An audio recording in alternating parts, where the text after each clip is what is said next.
Gadus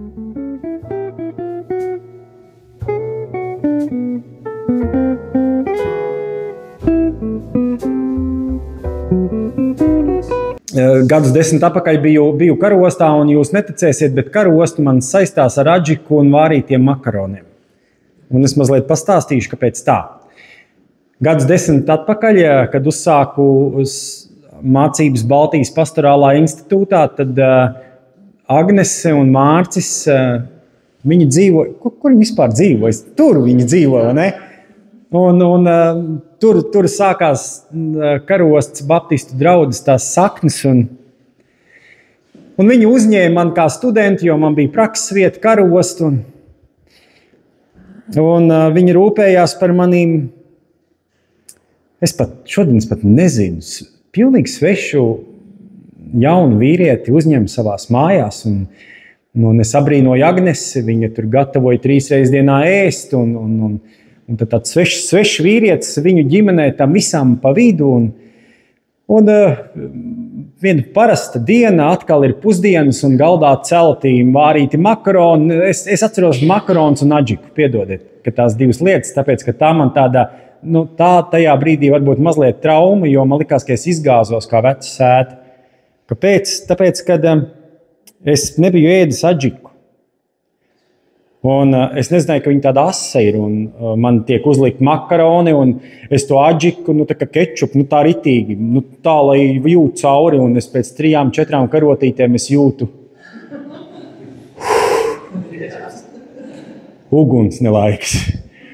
Un man tā nērti pateikt, Mārcis ar Agnes redz, ka es tur stos pie tās šķīvja izēst, es viņu viennozīmīgi nevarēšu visu, un man prasa, kas tad tev ir? Kurš tad tā var pateikt, ka tu esi tā izgāzies? Kas tad to adžiku pirmo reizi redzēja? Tāpēc, kad man Mārcis uzrunā būt karostā, jums kalpot, tad man tā adžika un makaroni. Piedodiet, kad tāds pirmās asociācija, bet ne ar karosts Baptistu draudzi, vienkārši ar to vietu un tā. Bet jā, mani sauc Raivis. Nesen mēs šeit esam ar sieviņas kopā. Nesen pārcēlāmies no Jelgavas uz Priekuli. Kas es esmu? Es esmu izglābts grēcinieks, ko Jēzus Kristus, nezinu kāpēc, mani no visiem miljardiem pasaulē, bet mani viņš apžēloja. Veda cauri dzīvē dažādiem vieglākiem, grūtākiem posmiem, dziedināja man no parciālas epilepsijas, ar ko es pats slimoju kādus gadus 6, 7. To Dievs paņēma prom no manas dzīves, bet man vēl nepietika, jo man likās, jo es uzaugu neticīgā ģimenē. Es neesmu tā neesmu nests uz baznīcu un iznests no baznīcas. Tas man viss bija jauns, un mēs reizēm cilvēki daudz lietas tā kā norakstam uz tādu labu veiksmi, un ārsti kļūdījās vai kā citādi, bet arī epilepsija manā dzīvē nebija kļūda, tā bija apstiprināta medicīniska kaita, ko Dievs paņēma projām no manas dzīves. Bet tad notika vēl kādas pāris lietas, man mammīte nomira, tētis pēc 5 mēnešiem izdarīja pašnāvību, un tieši kāpēc šodien man jārunā tēma par uzticēšanos, un es domāju, kāpēc tā karostas draudze man neliek par kaut ko citu runāt, tajā pirmajā, pēc 10 gadiem uzreiz pa uzticēšanos, ja? Es labprāt par kaut ko citu ar jums šodien parunātu, piemēram, par mīlestību. Es ar jums šodien parunātu, piemēram, par ko nozīmē kristietis. Tas ir tikai vārds, tas ir tāds piesprausts žetons, ar ko mēs visu dzīvi sadzīvojam, vai tas ir kaut kas vairāk, bet par uzticēšanos. Un tad es tā domāju, braucot arī pie jums, es domāju, kas manā dzīvē ir šī uzticēšanās šos gadus bijusi. Un es varu apgalvot, ka tā uzticēšanās arī manā dzīvē, arī dzīvojot ar Kristu, viņa nav viegli nākusi. Viņa ir nākusi caur tādiem spaidiem, es pat teiktu, ka Dievs mūsos uzticēšanos vairo mazāk caur labiem laikiem, bet daudz biežāk caur tādām grūtiem posmiem, kam mēs ejam cauri. Uzticēšanās ir tad, kad tu vairāk nevari. Ziniet, kāda mēs reizēm cilvēki esam spītīgi? Ja? Mēs neļaujam ne tik vien kaimiņam domāt, ka es nevaru. Bet mēs arī paši sev sākam melot, kad es tak varu. Man ir jābūt stipram. Es varu, es eju un es daru. Vienā brīdī mēs nolūstam. Un tā, ka mēs saplīstam, vai nu saplīst mūsu veselība, vai nu mūsu morālā, emocionālā pasaule, to tagad jaunmodīgā vārdā sauc par izdegšanu, tad vajag kaut kam uzticēties. Tad mēs reizēm izskrienam visu pasauli, izprovējam absolūti visu, budismu, horoskopus, zilniekus, ko tik vēl nē, un tad nonākam līdz Kristum. Slavu Dievam, ja nonākam līdz Kristum. Jo Kristus ir vienīgais šajā pasaulē, kam to var uzticēties. Nevienam citam. Un tā Kristus man atveda, viņš mani satika. Es tā kādreiz domāju, ka es satiku Kristu, bet Kristus mani atrada. Un apskaidroja manu muļķa sirdi. Un izglāba mani. Un par to es viņam esmu ļoti pateicīgs. Un es viņam esmu solījis, ka es savu dzīvi mācīšos ikdienas nodot viņa rokā. Ja viņš mani šādu var lietot, bez make-upa, ja, bez uzvalka un bez baltā krekla, kas tāds, kāds es esmu, tad lai tas ir Dieva godam. 10 gadus kalpoju Tukuma baptistu draudzē, 5 no tiem Nāriņciem baptistu draudzē. Nāriņciems nekādā gadījumā nav saistīts ar nāriņām. Pļavas, tas arī ar jūru kaut kādā mērā nav saistīts. Tas ir ciems Tallas pusē, kur ir dzīva draudzīte ar draudzes locekļiem, kam ļoti deg sirds dēļ savu draudzi un dēļ Kristus. Tur 5 gadus, un tad nāca aicinājums no Priekulas draudzes, un mēs ar sieviņas atsaucāmies, lai gan mēs savu dzīvi bijām Jelgavā nobāzējuši, mēs bijām izremontējuši dzīvokli, un vienu vakaru staigājot par Jelgavas ielām teicām, atliek tikai dzīvot. Ne? Atliek tikai dzīvot. Un tā, reku ir uzrodās Priekula. Tu negribi nākt kalpot pie mums. Ja? Tā mēs atsaucāmies. Paldies Dievam. Paldies Dievam.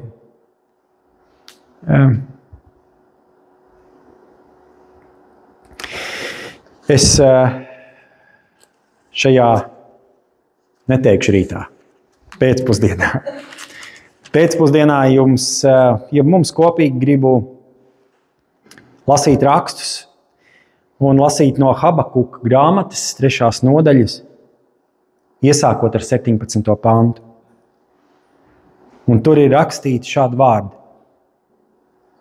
Ja vīģis koks arī neziedēs un vīna kokam nebūs ogu, un ja nepiepildās arī cerības, kas bija liktas uz eļļas kokiem, un arī tīrumi nesniedz nekādu barību, ja sīklopi būtu izzuduši no aplokiem un kūtīs nebūtu arī vairs neviena lopa. Tad es tomēr gribu gavilēt savam kungam un likt izpausties savam priekam par savu glābēju, savu Dievu. Jo Dievs tas kungs ir mans spēks un darīs manas kājas vieglas kā kalnu kazai un pāri maniem augstumiem rādīs man ceļu un vadīs mani. Āmen. Es aicinu, ka mēs varam pielūgt. Paldies, debes Tēvs, par Tavu vārdu. Paldies, ka Tavs vārds ir ceļš, patiesība un brīvība. Un paldies, debes Tēvs, ka tikai uzticoties Tev, Jēzu, mēs varam šai pasaulē nevis izdzīvot vai eksistēt, bet dzīvot ar to misijas sajūtu, ar to aicinājumu sajūtu, ko Tu mūsos katrā esi licis.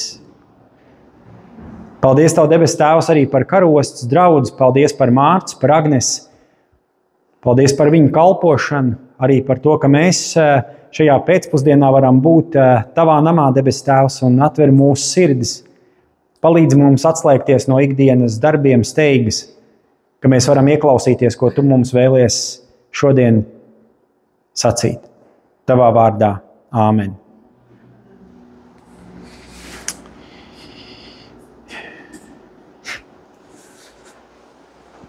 Cik tev viegli nākas uzticēties? Ja tu domā par uzticēšanos, tad uzticēšanās bieži ir saistīta ar sāpēm, ar pārdzīvojumiem. Tu varbūt varētu sacīt, kā uz to skatās. Mēs braucām šurp pie jums uz Karostas draudzi. Es vēlreiz saku, 10 gadus šeit nebija bijis.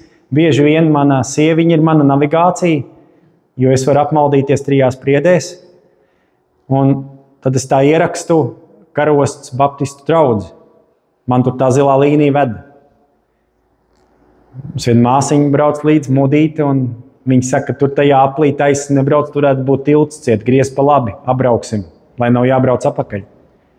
Nu, ja viņi tā nepateikt, es droši vien aizbraukt taisni, būtu tas tilts ciet, nebūtu, braukt apakaļ. Ne?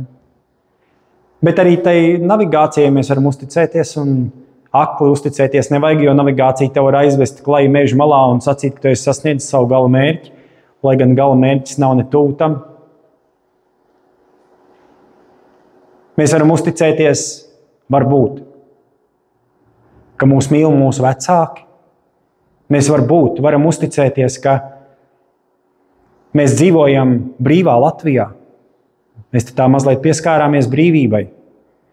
Es tā tur sēdēju un es tā domāju, kas man ir brīvība, bet jūs zināt, ka mēs dzīvojam pārprastā brīvībā. Kaut kādā mērā. Tāpēc, ka brīvība nav visatļautība, brīvība ir atbildība. Atbildība no tevis un manis. Ne tik vien kādā Latvijā mēs dzīvojam, bet kādu Latviju mēs veidojam. Es tā katru dienu cenšos krosiņu paskriet, un Jelgavā skrienot, man sanāca skriet kopā ar Jelgavas kriminālu policijai bija ieskaiti. Un viņi tur skrien, un es tur vienā brīdī piebiedrojos, un mēs tur riņķojam, beidzam skriet, viņa liekot tur savu eksāmenu, ja ieskaita, es tur savā čiliņā, tāpat veidinot galvu.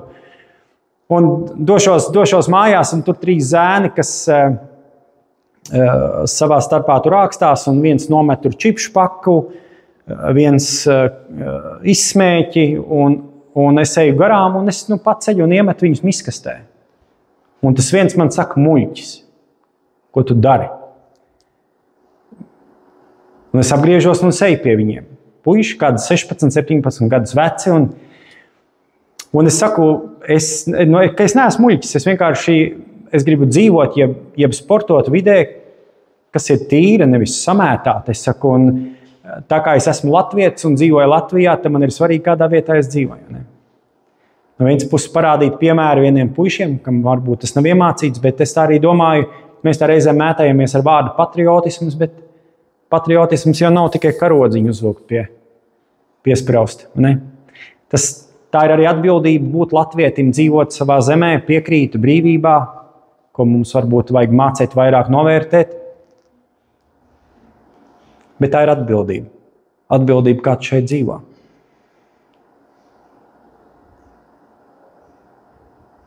Dzīve mēdz būt netaisna.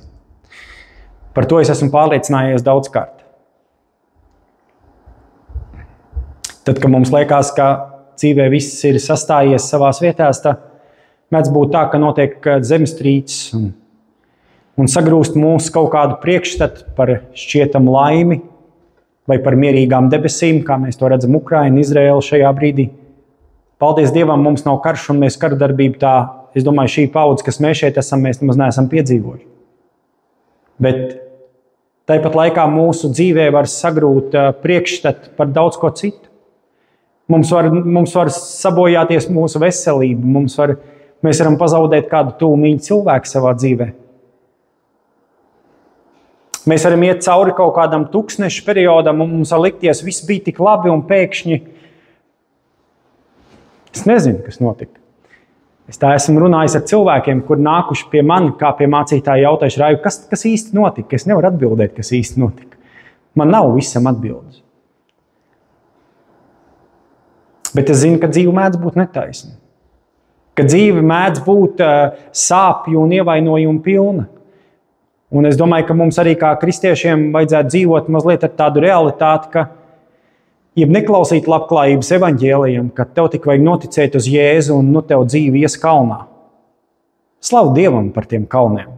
Slavu Dievam, ka mēs varam sasniegt virsotnes, bet es domāju, ka daudz lielāka pateicība mums vajag tajās kalnu piekājās, nevis tajās kalnu virsotnēs. Kalnu virsotnēs mēs aizmirstam pateikties. Kalnu piekājies. Iespējams, tur ir tā īstā vieta, kur varbūt tu šobrīd atrodies. Un tu šeit sēdi un saki, dzīve ir netaisna. Es katru svētdienu nāku uz draudzi, un te man saka, jāmīl ir Jēzus, un tā ir patiesība. Jēzus ir vienīgais, kam tu vari uzticēties, bet tu varbūt šeit sēdi un saki, bet es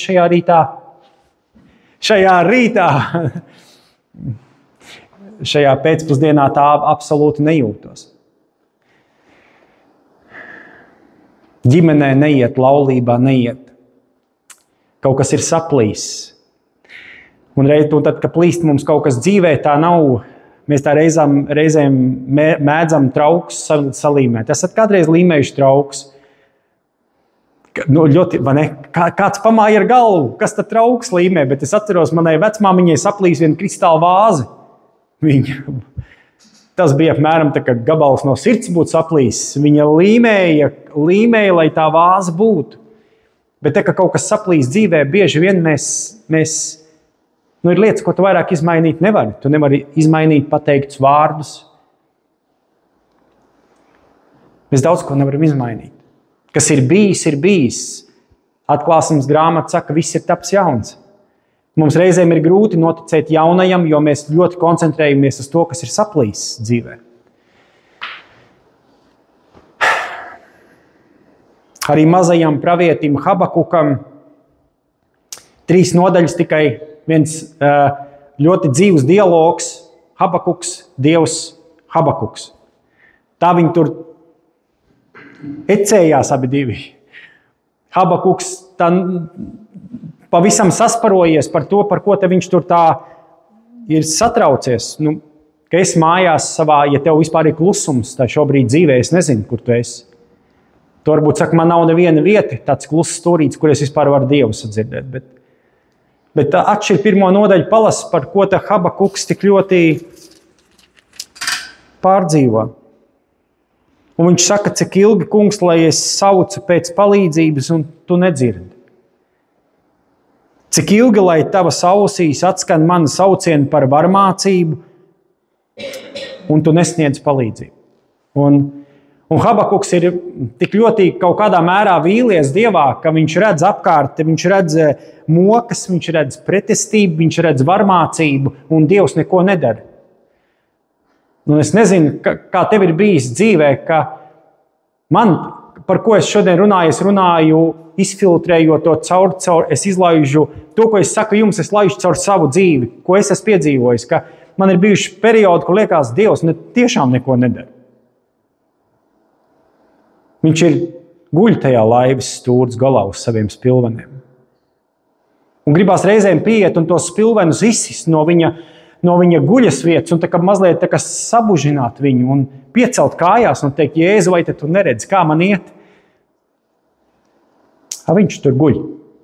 Stūres galā. Es tur viens tajā vētrā ņemos. Nezinu, kur griezt stūri, jo stūri nav manās rokās, tā ir Jēzus rokās. Un man liekas, ka ļoti līdzīgi arī Habakuka grāmatā šajās 3 nodaļās, ja tā viņa sāpe, ko viņš izsaka Dievam, ir kaut kādā mērā varbūt cilvēcīgi arī ieraugām. Viņš redz grēku, viņš redz varmācību. Un Dievs neko nedara. Dievs klusē. Es gribu atbildi, viņš man viņu nesniedz. Es lūdzu, lūkšanas nokrīt. Tev ir tā bijis, ka lūkšanas tā?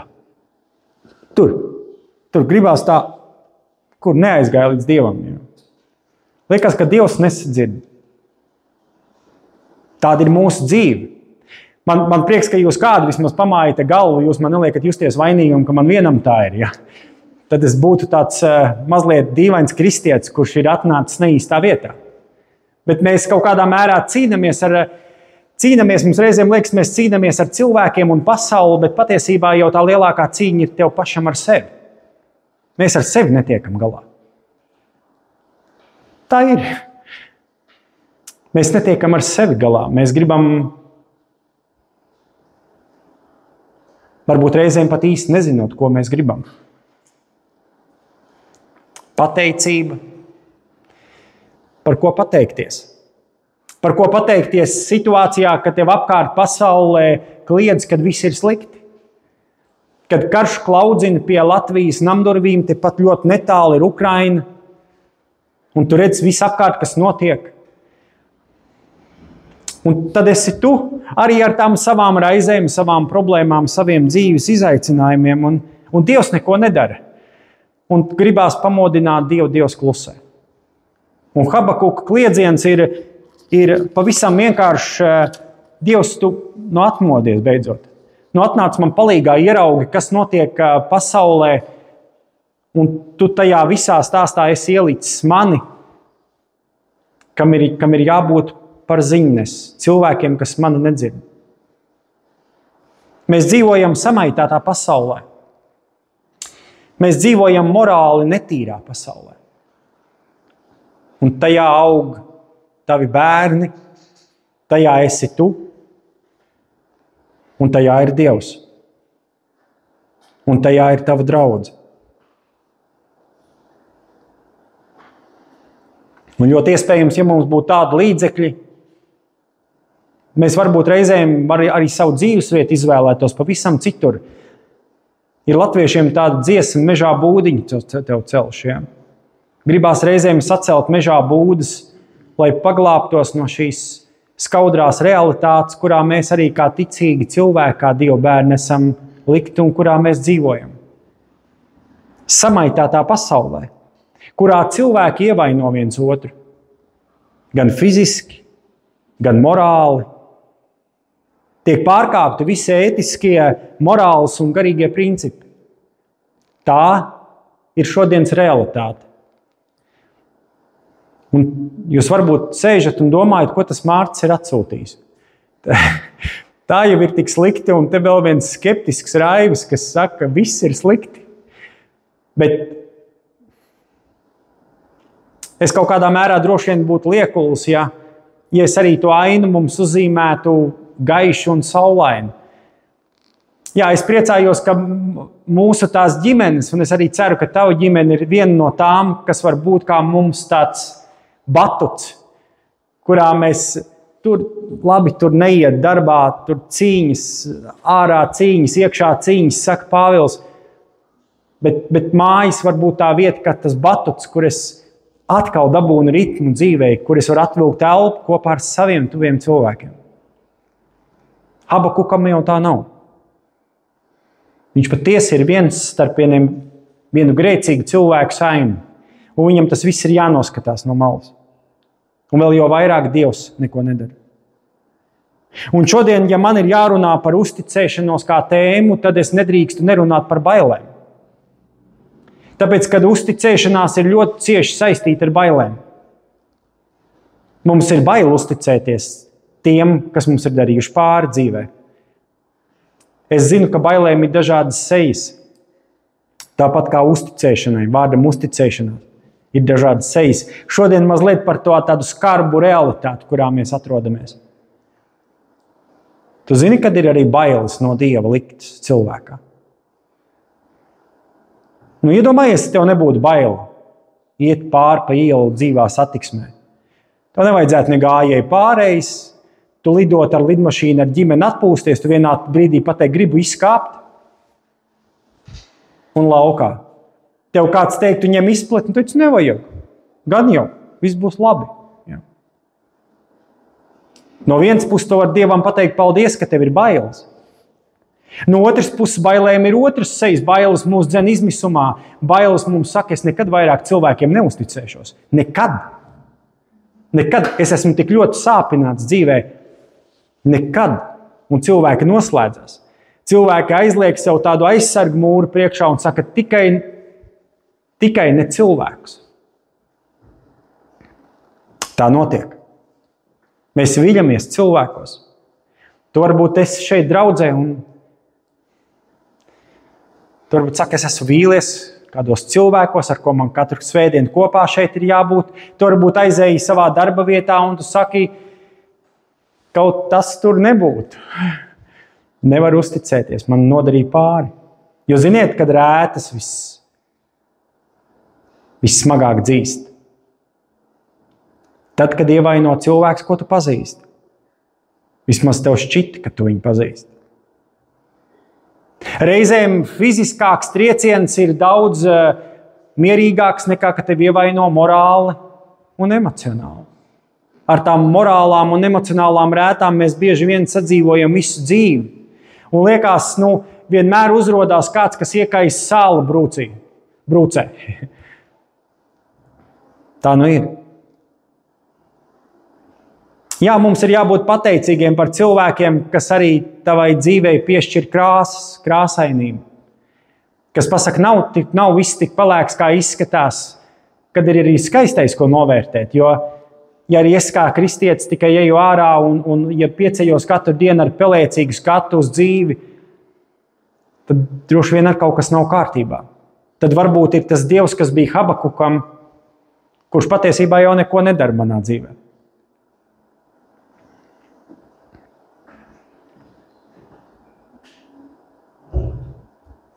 Cik tev ir bijušas situācijas, kur tu esi vīlies cilvēkos? Es domāju, ja mums tā ļautu izteikties šeit, es domāju, šis dievkalpojums nenoslēgtos. Es domāju, mēs sūtītu jūs pakaļ vēl maizītēm un kafijai un te turpinātu visu nakti sēdēt. Jo mums katram ir savi skaudrie dzīves stāsti, kur mēs esam vīlušies cilvēkos. Vīlušies savos tuvākajos cilvēkos. Cilvēkos, kurus mums šķita mēs tik ļoti labi pazīstam. Palasiet 55. psalmu mājās. Ļoti skaists psalms.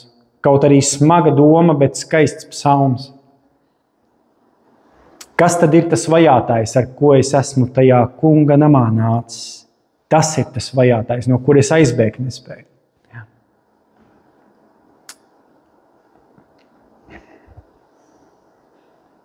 Kad šķiet, ka gribētos izkliegt, kāpēc Dievs tu neko nedari ar to, kas manā dzīvē notiek. Es tev varētu jautāt mazliet citādi, kā ir šodien ar tavu uzticēšanos. Cik viņa viegli nāk, varbūt viņa nav atnākusi. Varbūt viņa gribētu pietuvoties tavai dzīvei, jo arī Dievs pie tavas sirds kaut ko dara, kaut to arī varbūt šajā brīdī neko absolūti nejūti. Mēs tā reizēm Dievu saprotam un mēģinam izprast attiecībā no tā, vai es jūtu vai nejūtu. Dievs ir arī tavā dzīvē klātesošs pie tavas sirds arī tad, kad tu neko nejūti.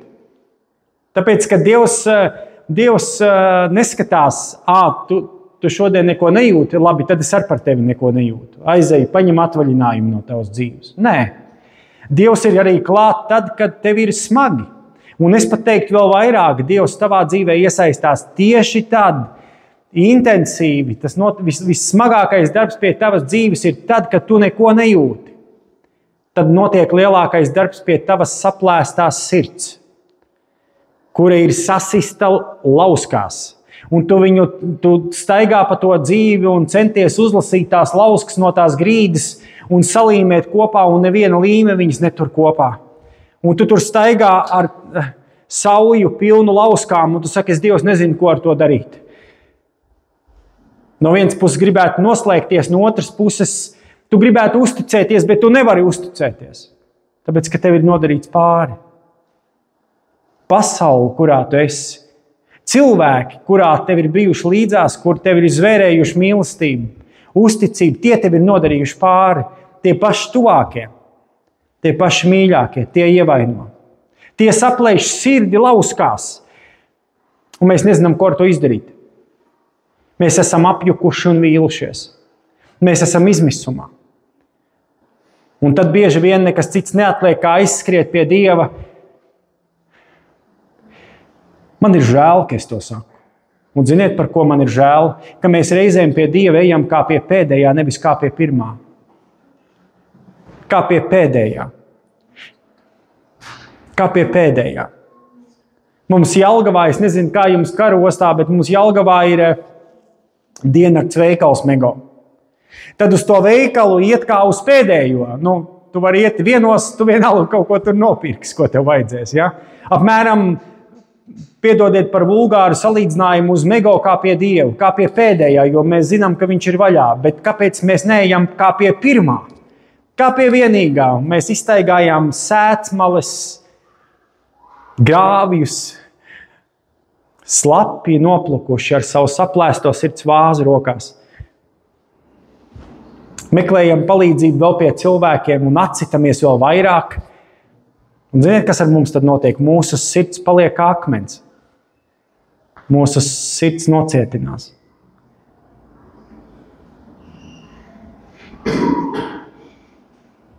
Ziniet, ka vienmēr ir tādi divi grāvji. Viens grāvis ir pārlieku uzticēties, un otrs ir pārlieku noslēgties. Vajag šo vidusceļu.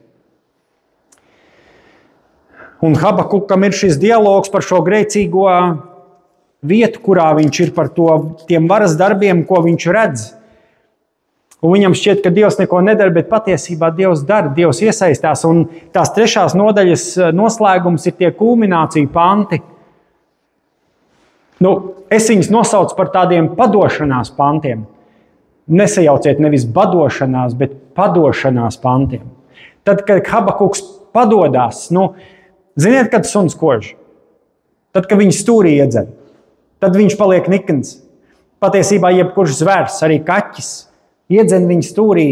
Tad, kad viņam būs baila, viņam nebūs, kur mukt, viņš tev metīsies virsū. Ar žurkām, pelēm un cilvēkiem ir tieši tāpat. Tad, kad viņus iedzen stūrī, vai nu viņi kož, vai nu viņi padodas. Un Habakuks, tie pāris panti, 3. nodaļas beigās ir tādi padošanās panti. Mēs lasām, ja vīģes koks arī neziedēs. Respektīvi, ja manā dzīvē viss būs ļoti slikti. Tev ir dzīvē bijis viss slikti.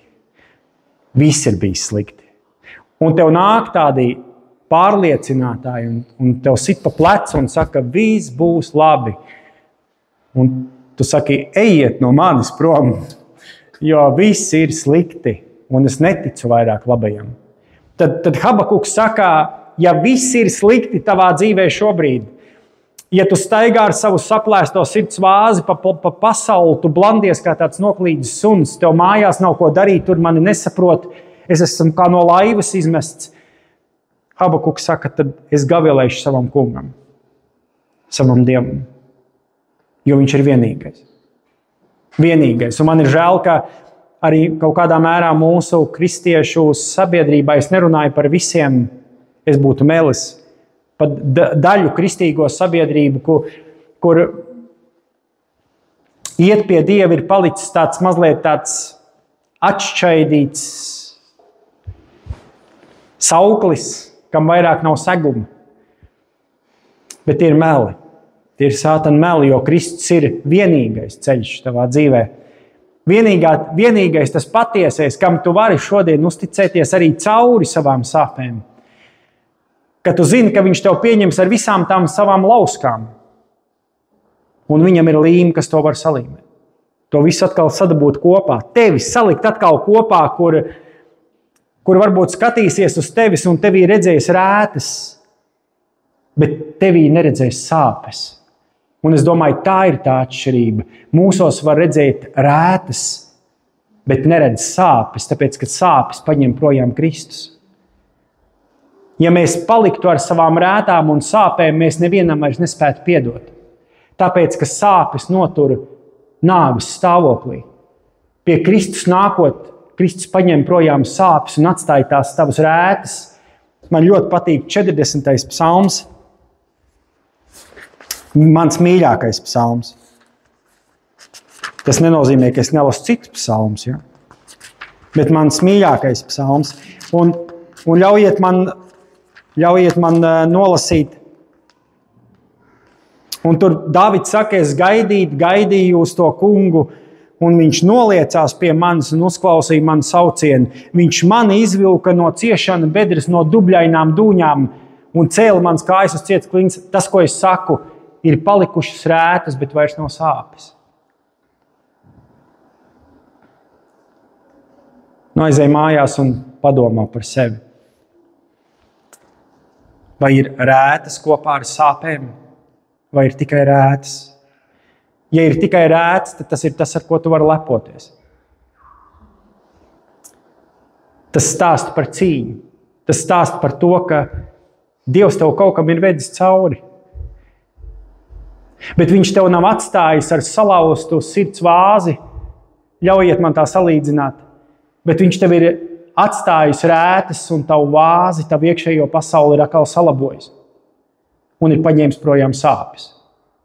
Un tad, kad mēs visbrīvākie kļūstam tad, kad šīs sāpes ir Kristus paņēmis projām, jo viņš vienīgais tikai viņus var paņemt projām. Un tad mēs atkal varam doties šajā pasaulē un mācīties piedot. Piedot tiem, kam es neesmu varējis uzticēties.